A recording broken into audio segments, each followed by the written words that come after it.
Довольно любопытная новость. Публикуется news.ru. Война Йемена против Израиля приведет НАТО к краху. Ну, не очень понятно, как содружество придет к краху. Ну, значит, возникнет новое содружество. Ну, звучит, конечно же, как всегда, немножко слабоумно. Ну, давайте попробуем разобраться. Может быть, да, какое-то зерно истины там присутствует. Будет означать стагнацию. Война Йемена против Израиля приведет НАТО к кризису, предупредил политолог. Йеменские хуситы могут заблокировать Баб-эль-Мендебский пролив и перекрыть маршрут торговли для западного рынка, рассказал news.ru эксперт Юрий Самонкин. Самонкину передайте, что недавно написали ему письмо, может, он еще не проверял почтовый ящик, а ему писали кроты. Они вылезают из подвышек, из-под ветряков. Об этом Путин говорит, вылезают. Они что вылезли-то? Они же Самонкину письмо писать вылезли, пишут, говорят, нормально все.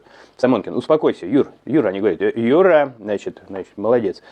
Вот, так в чем суть-то? В том, что с этим проливом танцуют больше те, кто спекулирует на этих темах. Ну да, это бьет, конечно же, по рынку нефтяному, все это понятно.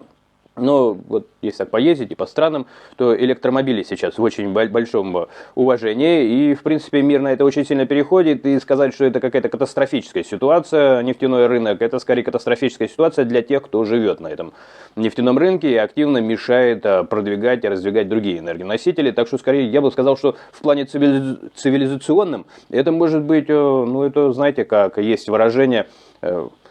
по бразильской системе, да, что-то изучать, то есть учиться плавать, просто прыгнув на глубину сразу, оказавшись в воде, то есть быстрее научишься. Я бы сказал, что это скорее подталкивает, наверное, современные технологии развития уже к новым тем самым энергоносителям. Но это мое мнение. Понятно, что по поводу этого очень много высказываются. Здесь надо экономистов слушать, резко не всегда хорошо. Но, тем не менее, пока что набор таких довольно умозрительных вещей, которыми пытаются то ли запугать кого-то, то ли сами себя пугают. Но вот есть цитата. То, что, ну, еще раз, да, здесь цитируют тех, кто является в конфликте с заинтересованными сторонами. Лучше все-таки смотреть объективные взгляды. Ну, то есть тех, кто, не знаю, из Австралии, кто им что-нибудь расскажет, не очень хорошо знает, где все это находится. Вот было бы любопытно. Но, тем не менее, цитата такая. То, что хуситы вступили в войну против Израиля, это на самом деле не новость и не удивление. Они могут перекрыть, они как перекроют и все. Они могут перекрыть Баб-эль-Мандебский пролив, и это прямой маршрут, то есть там уже не искупаешься. Маршрут торговли со странами глобального юга. Это будет означать огромный экономический бум и стагнацию, подчеркнул он. Ну, то есть вот он так подчеркивает, многие подчеркивают иначе. Самонкин отметил, что вступление Йемена в конфликт является логичным исходом, так как государство давно стоит на страже исламского мира. Ну вот Самонкин говорит, хочу тоже туда, от израильской агрессии. Ну так и дул бы туда, да, вот так вот, в хорошем смысле.